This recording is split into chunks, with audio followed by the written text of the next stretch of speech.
Hello ladies and gentlemen, and a very warm welcome to today's webinar brought to you by Shared Services Link and sponsored by Proservariner. Today we're looking at what kind of a shared services leader you might be and how does this actually determine your shared services organisation's culture and indeed performance. So presenting your speaker lineup for today, my name is Susie West and I'm your host. I am the founder and CEO at Shared Services Link, and I'm very pleased to be presenting as our guest speaker Rakesh Sanjani, who is Managing Partner at Proservariner. Let's have a look at the agenda for the next 60 minutes. I'm going to be touching on the context, and then I'm handing over to Rakesh, who's really going to be getting into the subject matter for today. And then it's your time, ladies and gentlemen, to make sure that you get your questions that you shoot through to me answered. And just if you're not familiar with the technology around how this might work, if you just submit your question to me sooner rather than later, so if it comes to you a moment of inspiration 10 minutes into the webinar, please use that time to submit your question. And then I will take all of your questions and put them to Rakesh in the last 10 minutes, so make sure you stay online for your answers. So let's have a look at the context behind why we're actually having this discussion today.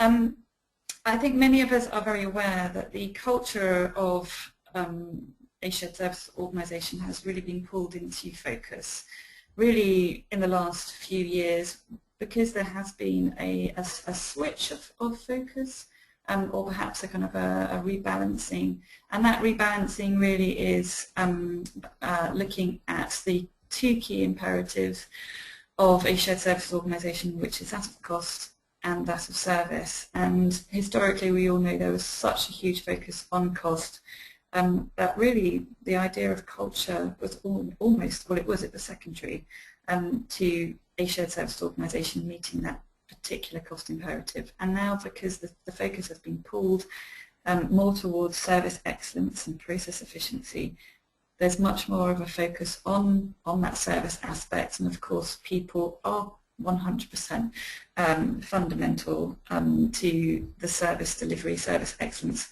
of that shared services organisation.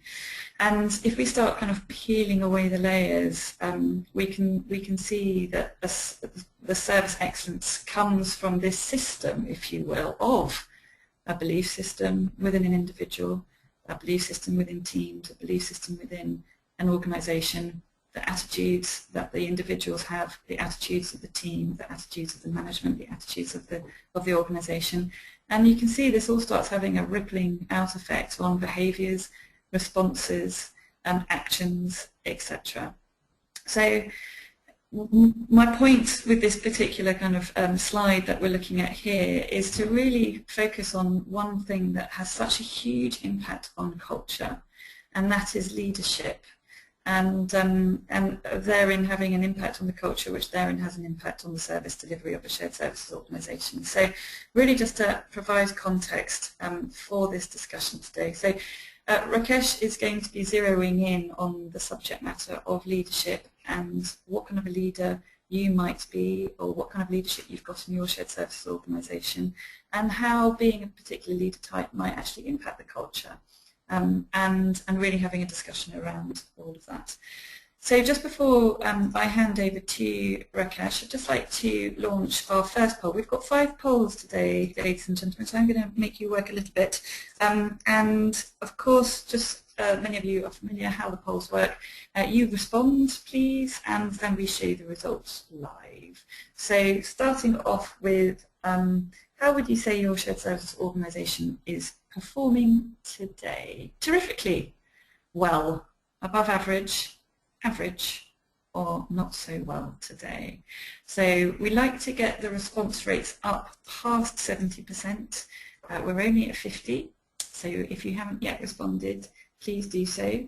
And as I mentioned, we do share this information with you immediately after we've shut down the poll questions, so it's pretty much live benchmarking. So let us know, how would you say your shared service organisation is performing today? Terrifically, well, above average, average, or not so well. Closing the poll in 3, to 1. Many thanks indeed, 77% of responses there. Let's have a look. So probably not too surprising, we're looking at a bit of a bell curve here with unfortunately nobody saying terrifically and 18% of you saying well, and just shy of 50% of you saying above average, just shy of 30 average, and 6% of you saying that at this time we're not doing as well as perhaps we'd like to. So thank you for that. And now over to Rakesh Sanjani from Proservariner. Over to you, please. Thank you very much, Susie. And an interesting poll to start with. I'd like to say, whilst no one called themselves terrific, we've probably got a very honest audience with us today, so that's always a good start. What I'm going to speak about today, ladies and gentlemen, is around leadership and most importantly around people. So the intention of this session really is to focus in on people, people, people.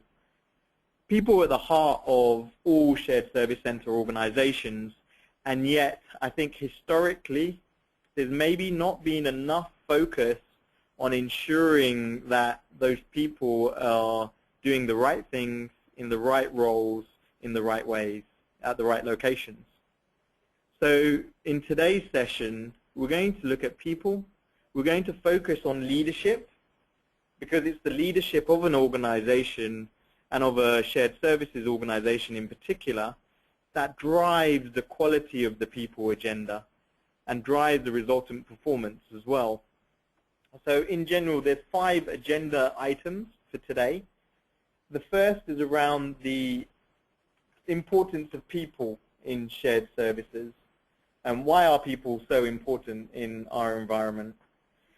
The second will hone in on different leadership styles, and we'll talk through, on the back of psychological assessments done in the 1920s and a tool that we leverage to really benchmark leadership styles. We'll talk through some of these styles that some of you may have come across before.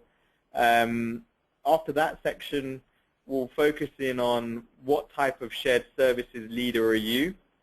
So after understanding the 4 different types of leadership styles, we're going to ask you a few poll questions on, well, what does that mean for you? After understanding where you stand in terms of your leadership style, we're then going to go into a bit more detail on the impact on the shared services organization of that leadership style. And finally, provide you some advice and give you some suggestions around how you can improve the shared services leadership within your centers. So that's the agenda. The first item will be around people issues. Now, I think the problem we have in shared services is there are plenty of organizations that feel that people are like machines. And I'm sure we've got an intellectual audience today who, through experience, know that people are very different to machines. They're much more difficult to work with than machines and much more difficult to fix if they've been broken. And I think that's part of the first focus in today's session. So what you'll see there is a picture of robots managing a restaurant in China. And actually there's 20 robots in this particular restaurant that can cook and serve to different customers. Now that's very different to providing a high level of service in a service environment. Now some of the problems due to treating people more like machines than people in shared services lead to staff being disengaged and not aligned with the objectives of the capability. Other symptoms include culture being disparate, staff retention being a problem. In particular, I think we hear a lot in shared services around the problem of attrition.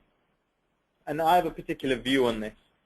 So many people say attrition is due to the Generation Y. We have a youth that want to move jobs quickly, want to progress their careers quickly, aren't afraid to move to a new environment to do that. Now, whilst I agree some of that is true, the reality is there are single-digit companies out there, companies that have single-digit attrition levels, and hence it is certainly achievable to keep staff turnover below 10% in a shared services organization. It's achievable through really empowering and engaging with your staff, and we'll talk about that in a bit more detail later. But just focusing again on some of the issues, we see in the marketplace a high focus on productivity rather than efficiency. Sorry, focus on productivity and efficiency rather than on quality and being right first time. Now that right first time metric is what some organizations don't even measure. Rather than that, they'd measure headcount reduction, they'd measure cost reduction, but not necessarily quality. What this leads to is also an increasing number of internal customer complaints, and what we see more and more in the marketplace is a dissatisfaction within the internal business. So that's the issue. Now, what's the consequence of some of those issues? Now, in the same way that a number of shared service centers are set up to focus on that cost reduction agenda, the consequence of not managing the people agenda is not really thought about. Now, this can lead to a number of problems for organizations, both financial and non-financial. From a financial perspective, obviously with high attrition, you're going to have a higher recruitment cost. In addition to that, the cost of query resolution not just impacts the shared service organization, but also the retained organization and also the rest of the business to resolve problems that may occur because of a lack of focus on quality. The third financial consequence is just the increased cost of servicing the client. And by the client, I mean the internal customer here. So there's an increased financial cost of managing the noise in the business if you haven't got the right people agenda. If your people are not driven to proactively resolve issues and provide high quality, then you're going to have to deal with the noise that's going to reverberate across the organization. In addition to that, there's non-financial consequences, which I think most importantly impact the brand of shared services within the organization itself. Once that brand has been negatively impacted, it's very difficult to come back from that. And it takes a number of years, and we've seen examples of organizations. We worked with one of the big 4 professional services firms where they went through this exact same issue where they focused on productivity rather than on quality. And that quickly reverberated with a number of issues across the business and the customer and created a negative brand for shared services. So whilst they managed to turn that around for our assistants and changing the culture, it took a number of years to regain the trust of the customer and regain the brand impact internally within the business. And then the final non-financial aspect is also the challenge in attracting and retaining talent. Now, there's a lot of talk in our marketplace around the war on talent. Having a poor brand, not just internally, but in the shared services industry, can negatively impact your ability to recruit top talent and your ability to retain talent. So there are massive consequences of not having that people focus.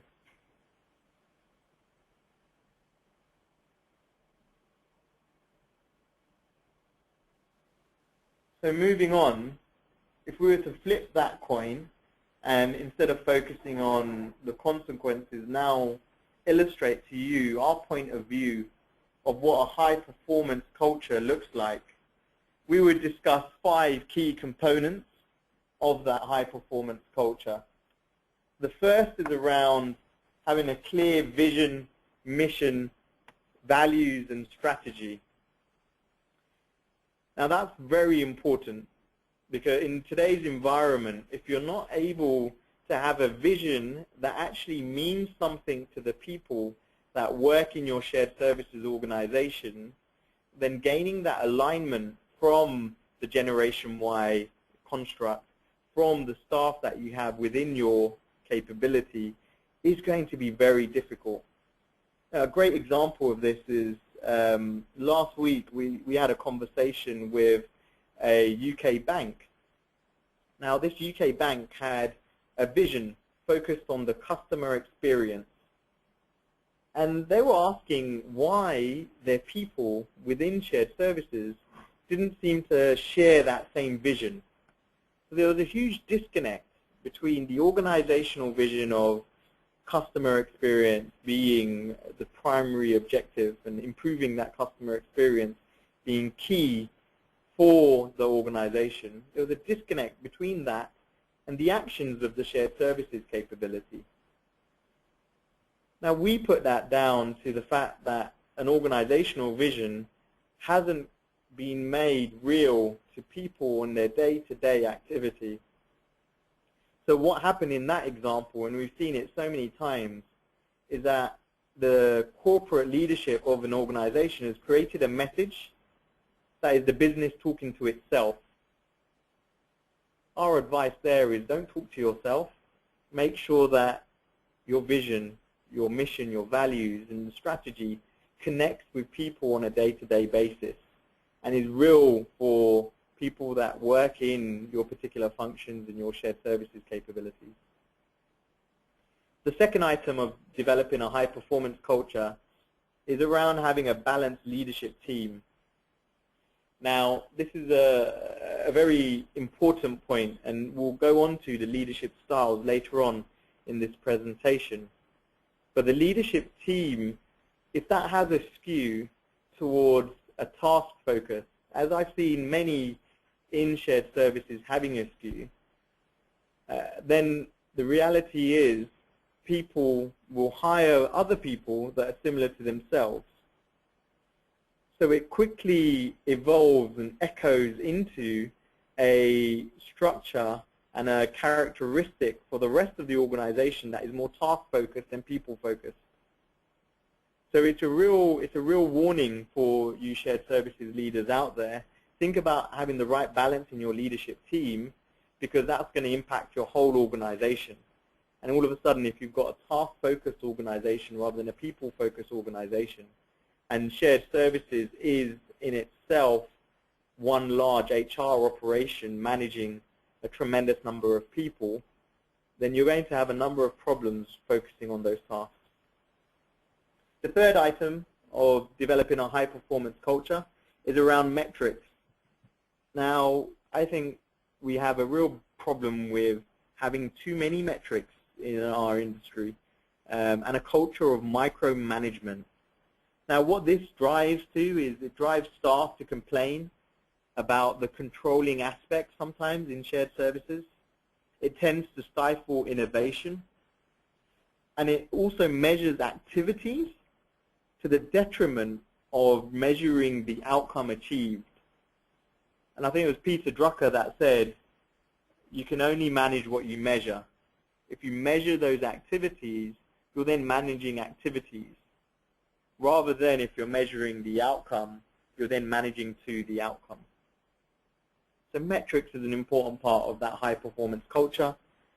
The fourth area is around staff, having engaged staff that live the vision and values. And we touched on that slightly earlier.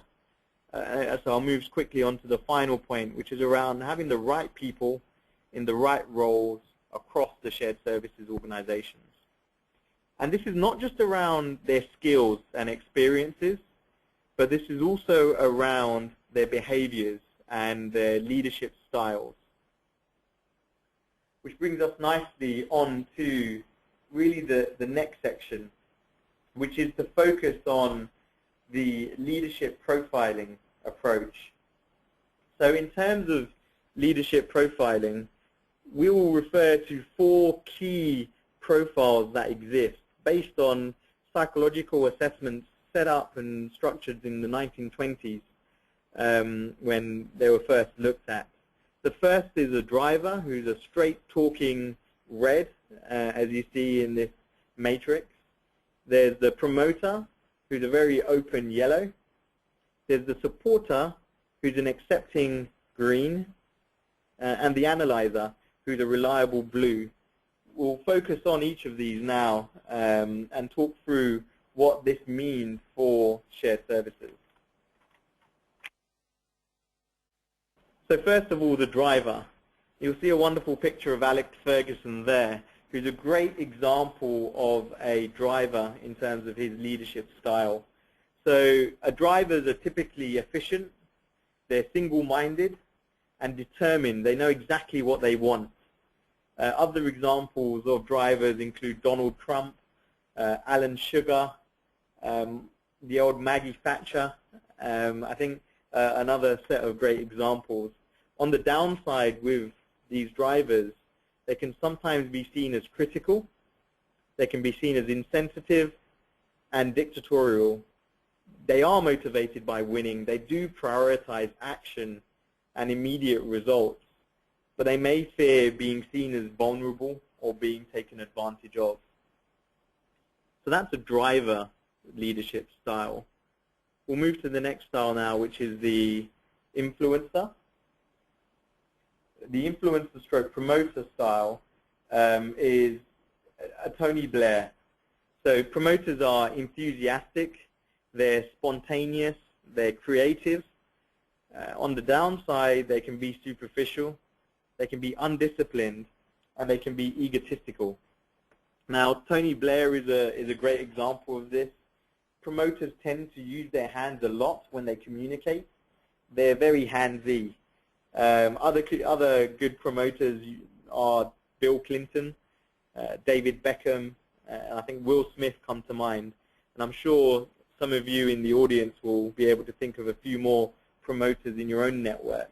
But they're motivated by social recognition. They're described as convincing and inspirational, but they sometimes fear the loss of influence and the disapproval of others. Moving on to the next leadership style is your supporter. Now, your supporter is a great team player, very accepting by nature, friendly, helpful, and cooperative. On the downside, they can be soft or weak, and they can struggle sometimes to say no, and they can be too sensitive. Now, you'll see there's a picture of Carol Vorderman, who some of you may know of Countdown fame, that we've shown as a great supporter. But other examples would include Mahatma Gandhi, Mother Teresa, people that are great, calm, patient, predictable, stable, consistent leaders. So that's your supporter. And then the final profile is your analyzer. Now, your analyzer is a Gordon Brown, or also a Columbo from one of my favorite inspector programs that were on television in the 80s, and also Bill Gates. Analyzers are patient, they're detailed, and they're very deliberate in their decision making. At the same time, they can be slow, they can sometimes be seen as nitpicking, and they can certainly be seen as indecisive. They're motivated by opportunities to gain knowledge and showing their expertise and high-quality work, but they fear criticism and they fear being wrong in themselves. And there's an interesting story related to some of these styles. So my background is that I'm actually an economist by background, studied at the London School of Economics. And I remember having an argument with my older brother, who's much less intelligent, I would have you know. So I remember having an argument around the time when Gordon Brown was set to take over from Tony Blair. Now, at the time, my view was that Tony Blair, whilst he was very inspirational to many, didn't have the knowledge of the economy to be such a great leader as Gordon Brown would certainly be. Now, time really showed us that I was certainly wrong in that assessment. Gordon Brown, whilst he was a great analyzer, whilst he was great at economics and understanding the supply and demand and the multiplier effect and the detailed economic aspects of the UK, what he lacked was that true dominant stroke inspiring leadership style that in essence came across very fake when he tried to put it on. So in fact, analyzer profiles can sometimes struggle to take on those very strong leadership roles. And we see this a lot also in the finance function. Because the finance function, technically you start with someone who's technically very good. So they may start their career as an analyzer, being very detailed, understanding the detail around a certain area of finance. As they evolve their career, they need to move into more of a people leadership role, and hence that analyzer profile may not necessarily fit them in a leadership position. So that's just something that we've noticed from the work that we've done in this area. I think at this point, we'd like to break into our first poll question. And Susie, I'll hand back to you for the first poll. Thank you very much, Rakesh. They're coming up on your screen now. Which type of leadership profile do you think you have? Are you more of a driver, more of a promoter, more of a supporter, more the analyzer? So which type of leadership profile do you think you have? And you'll probably find when you start scrutinizing, and actually a point for Rakesh, that we have a bit of a blend of probably most, well, 3 or 4 of the aspects, but which one is more dominant? So more of a driver, promoter, a supporter, or an analyzer? Closing the poll, lots of responses there, so thank you very much indeed. Closing the poll in 3, 2, 1. Let's have a look at the results coming up on your screen now. We were just in the 90s in terms of percentage of responses. So 36% of you believe that you're a driver, 24% a promoter, 8% a supporter, and 32% of you an analyzer. Rakesh, before we go on to the next poll question, any comments on that, please? I think it's very interesting, Susie, that most of us see ourselves as drivers and analyzers, because on the matrix, what you'll note is that drivers and analyzers are very much more task-focused than promoters and supporters that are very much more people-focused. Mm-hmm. Okay, good. So what we'd like to do now is actually just look at the 4 types again. So we'll just close that poll down.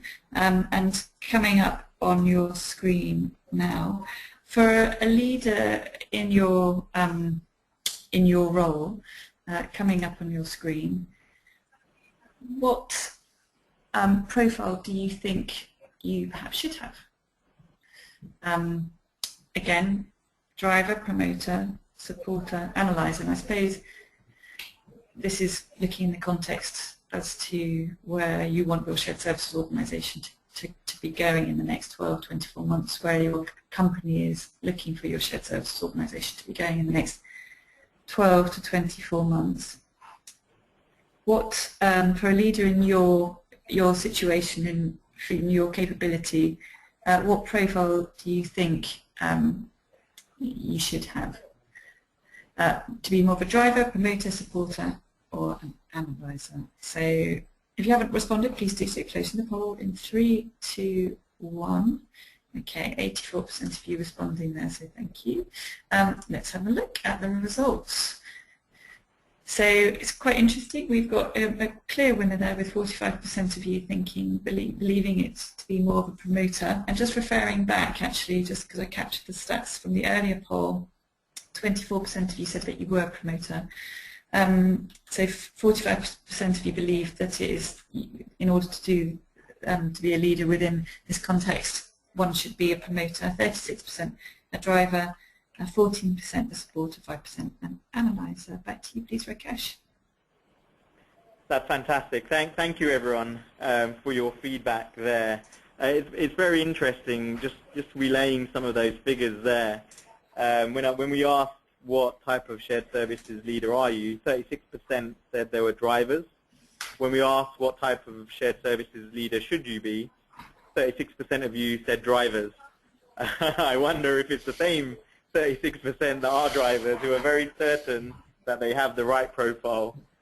But it's also interesting that in the audience there's a number of people that desire to be more inspirational, more of that promoter profile, and moving away from that analyzer profile.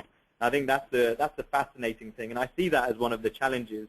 And actually the results that we received today are not dissimilar to the results that we've received through benchmarking this area over 250 organizations.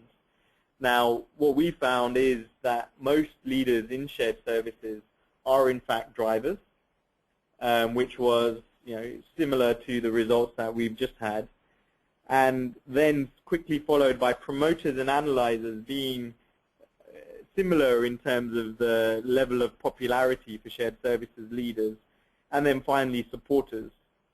So what's interesting is that the profile of the audience we had today isn't that dissimilar to our average profile that we would have expected. What's even more interesting is the desire to be more of a promoter and a driver that we've seen within the audience today. And this, again, I see as a real step change in shared services today. There's a realization that cost reduction and that focus on cost reduction that maybe tends to be that analyzer profile isn't the right focus going forward. And whilst you do need a balance of skills as an individual, predominantly it's the drivers and the promoters that feel that they're in charge of their environment. So when you look at the matrix again, the drivers and the promoters are the two profiles that take control of their environment, whereas the supporters and the analyzers sometimes feel they're the victim of change. They don't necessarily control what the outcome's going to be because it's forced on them by senior management. So I think the desire to move into more promoter and driver type profiles is right.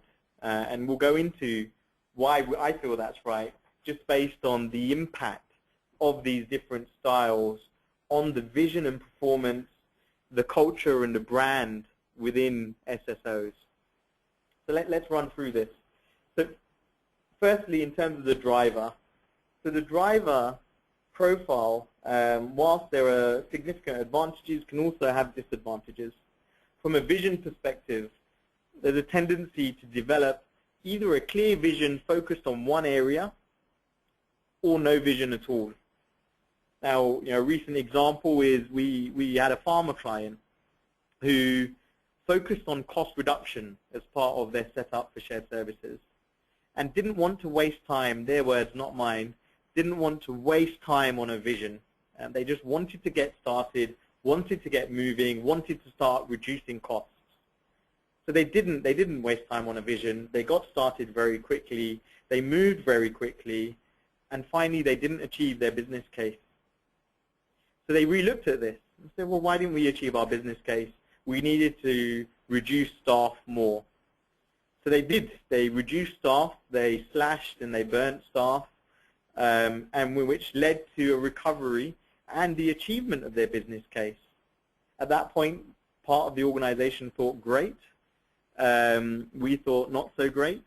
And the realization came 6 months later when the staff reduction led to a quality impact. So the quality had deteriorated and the retained organization had then grown to deal with the quality issues that were created because of this focus on cost reduction. So, drivers may not set the right vision in an organization, or may not set a vision at all. From a performance perspective as well, as I mentioned, there can be a focus on hard performance measures and can be quick changes to headcounts and such like, just to achieve immediate results rather than considering the long-term impact on people. From a promoter perspective, promoters from a vision perspective, they want to create a collaborative and innovative vision to inspire staff. From a performance perspective, they do focus on messaging and communications, which I think we all agree is much more important in today's environment in an SSO. But sometimes that can be at the detriment of making sure they do the basics well. So making sure the process is stabilized, that can sometimes be a downside of a promoter. Rather than that, they may focus too much on the messaging rather than on the task. The supporter profile is unlikely to complete a vision in a SSO, and the reason for that is because they blame management, senior management, for the lack of vision.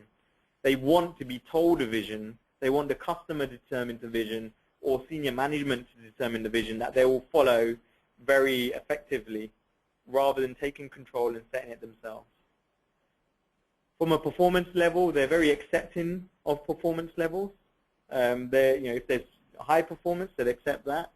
If there's low performance, they'd also accept that and support the team to improve performance, but not necessarily provide that drive to push the organization forward. In terms of the analyzer, the impact the analyzer has on the vision is they can be unable, again, to complete the vision because of outside variables, or feel that there's no need for a vision because they just need to make sure they do the detailed things very well.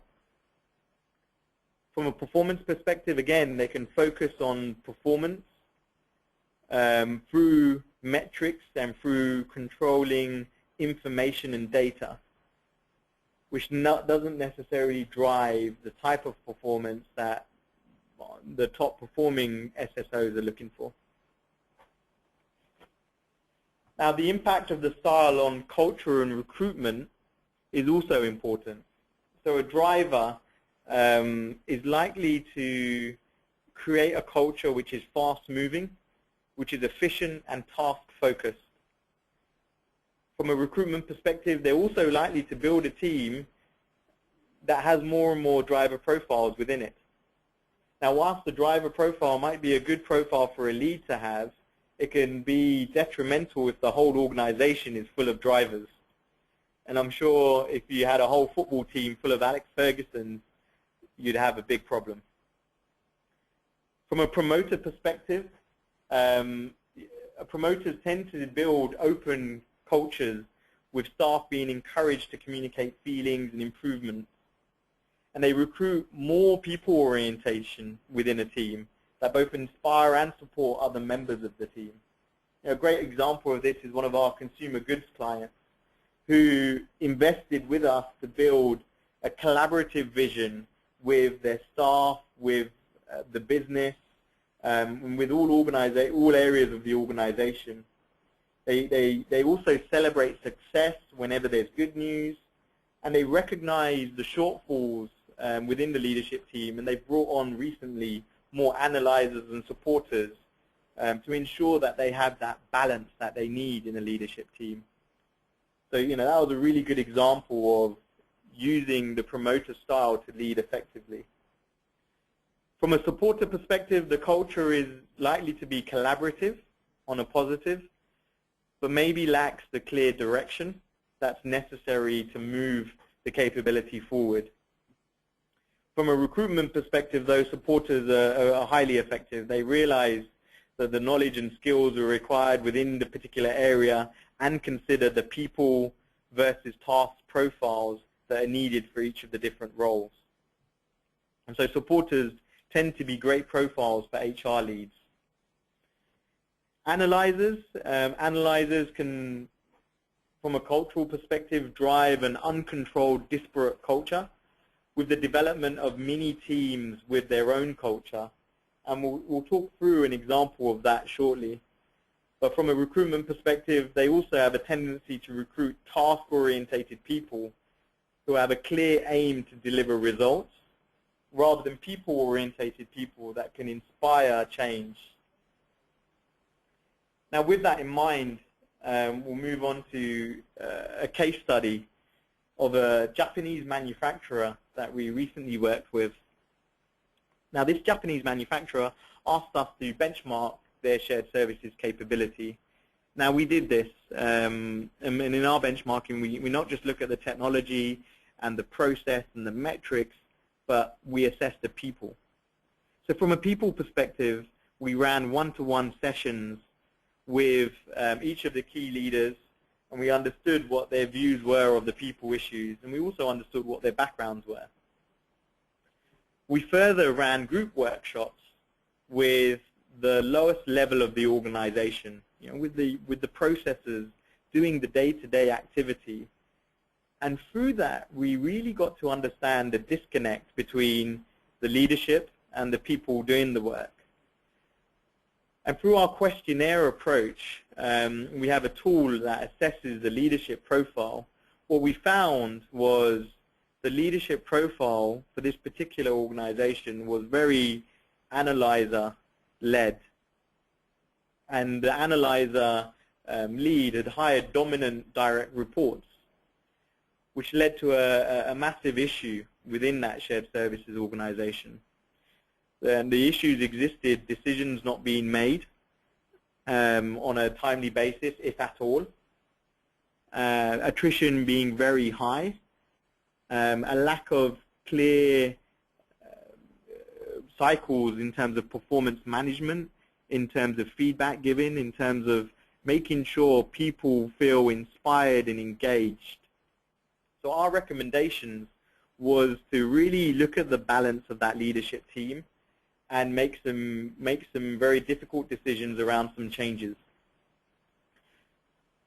What happened was the skew was definitely moved away from that task orientation, with a balance between people-orientated leaders and task-oriented leaders in that leadership team.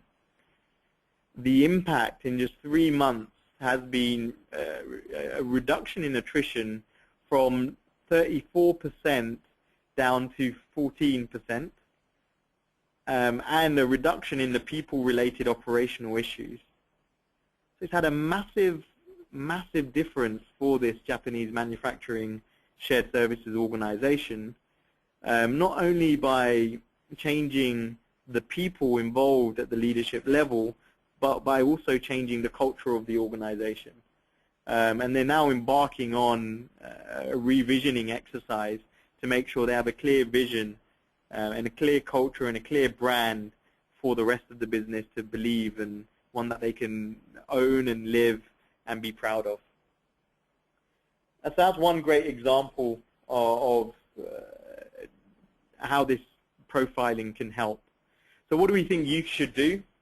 Well, we have a 7 set of recommendations for you. The first is, I think we all need to assess how important people are in your shared services organization, and whether staff are really managed effectively to deliver the objectives of the SSO. Benchmark your leadership team. In the same way we did a little bit of benchmarking today without the questionnaire, without the science, it's useful to understand what skills actually exist in that team. It's useful to understand what behaviors actually exist, what are the leadership styles. And then assessing the issues caused by the styles that exist today. Now, this is really key in SSOs today, because there's so much focus on process and technology and metrics, and not enough focus on people. And by having this focus on people, you can make a dramatic impact within your organization. You can make an impact by identifying what the issues are, by providing training and coaching to rectify the gaps, by revisiting your vision, your mission, and your strategy, and really challenging whether it means anything for your SSO. And then finally, developing and executing a high-performance culture with the right leadership styles in the right roles. That's what we think you should do. Now we are able to help you in items 2 to 6. So we have our benchmarking tool that can help you benchmark your leadership skills. We have our questionnaire and our profiling tool that can help you identify whether you're a driver, a promoter, or a supporter, or an analyzer, not just for you, but for your whole leadership team. We can help you assess the issues caused by the leadership styles by speaking to the people in the lowest level of the organization in a manner that they don't just tell you what they think you want to hear, but they tell you what is really happening. We have trained coaches that can provide training and coaching to rectify the gaps in leadership behaviors. And we do a lot of work around vision, mission, strategy, and brand, and can help really reshape the vision of your capability. So that's a little bit around where we can help. And now let me talk a little bit about us as a company. So some of you may have heard of us, and you're very knowledgeable if you have. If you haven't, then let me just tell you a little bit about us. So Proservariner is a boutique strategic advisory firm that puts people first, and that's really our approach to shared services and outsourcing. We're advisors, we're not consultants, and we were voted as Advisor Company of the Year in 2012. We have 5 divisions that start looking at strategy and vision and mission and values, but also look at benchmarking. We accredited Lean Six Sigma providers, and we have a course designed just for shared services. We focus a lot on technology enablement. We're not great believers that Oracle and SAP are the answer to everyone's problems, and so we very much have a knowledge around these add-on tools that provide a lot more effectiveness to an organization than maybe spending a lot of money. We're gaining little value. And then finally, our 5th divisional area is around project and program management across shared services and outsourcing. And you'll see on that slide some of our differentiators around how we work and the different things that we do in shared services and outsourcing. We describe ourselves, if we move on, we describe ourselves as the mice in a market of elephants. And hopefully you've got a flavor for our approach today. We're very straight talking. We provide challenge to customers when it's necessary. We're honest, we're transparent, and we focus on high quality and doing the right things as well as putting people first. We say we're the mice in the market of elephants because elephants are scared of mice, and then we see ourselves as fast, as small and nimble. We see ourselves as agile and responsive and decisive. So that's a little bit about us. And just to summarize this session today, I think you guys have been a great audience. The key issue that we spoke about today is around the management of people and ensuring that staff are motivated, engaged, and driving the organizational agenda. We shared with you the 4 leadership styles: the driver, the promoter, the supporter, and analyzer, explaining the strengths and weaknesses of each, and enabling you to guess what type of shared services leader you are. We also enabled you to understand what your style may mean in a shared services environment and the things you may need to consider personally and as part of your leadership team. For us, as a closing point, there must be strong leadership in a complex SSO environment, but also a balance of skills and characteristics in the leadership team is critical. You need a good balance of skills to be able to achieve the vision that you're looking to achieve. Focusing on people and focusing on leadership will provide you significantly more value than focusing on process and focusing on technology. I'd ask you all, if you're going to take one thing away from this session, and please put people first. And with that, I'll hand over to Susie. Thank you very much indeed, Rakesh. So just before we go into questions, we've got 2 more polls for you, please. So coming up on your screen now. which one most represents you and your situation? We have a problem with vision, culture, etc. in our organisation, and we're planning on fixing it in 2014. We have a problem with vision, culture, and have resourced for it in 2014. We have a problem with vision, culture, etc., but we have no plan to remedy it, or perhaps something else. If you could respond to that, please, and just leaving that open for a moment. And just reminding you, we do have one other poll, which will be our final poll for the day. Please do submit your questions, as we do have a few moments for questions. So please just answer that poll for me. Only 57% of you have responded, so if you haven't already done so, please respond to that question. Closing the poll in 3, 2, 1. Thank you very much. Let's have a look at those results. It's always quite interesting to see if you do have a particular problem and you haven't actually resolved to put kind of headspace and time and resource aside to fix it. So 23% of you say that you are planning on fixing it. 23% of you have said that you have resourced to fix it, i.e. it's a project, and 15% of you say that you have a particular problem but no change to fix it. Okay, let's just go on to the final poll question for the day, please.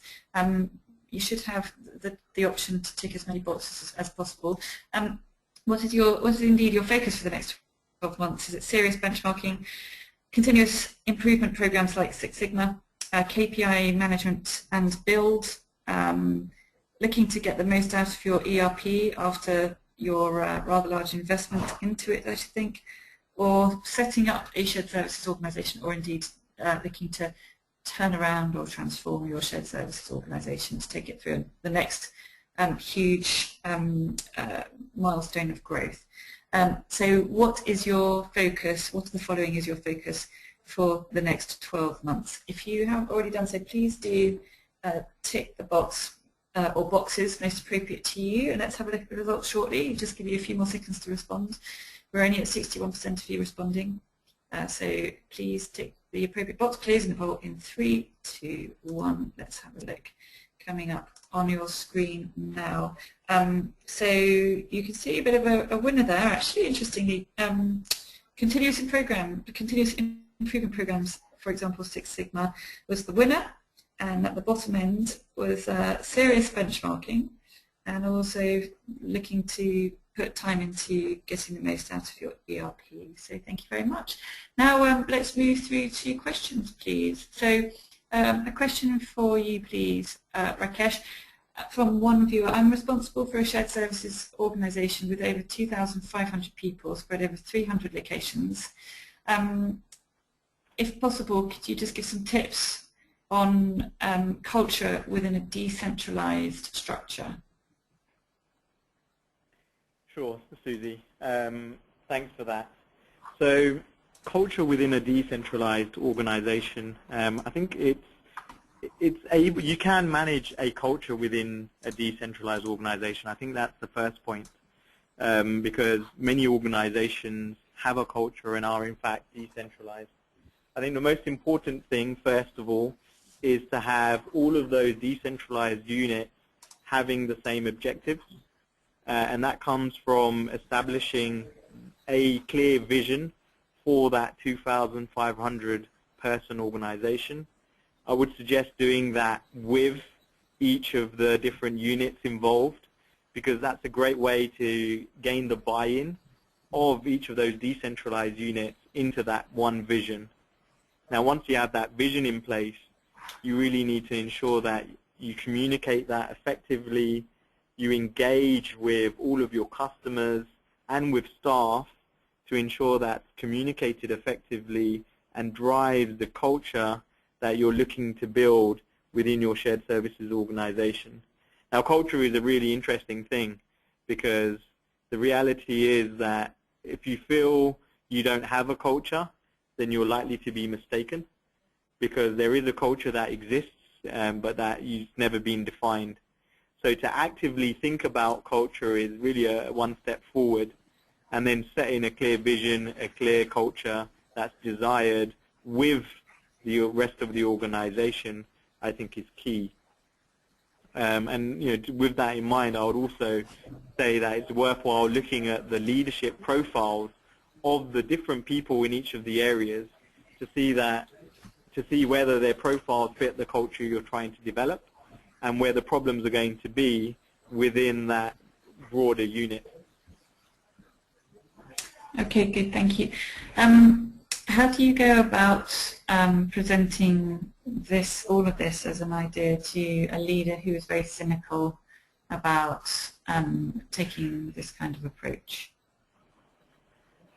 I think you have to associate the approach to the desires of that leader.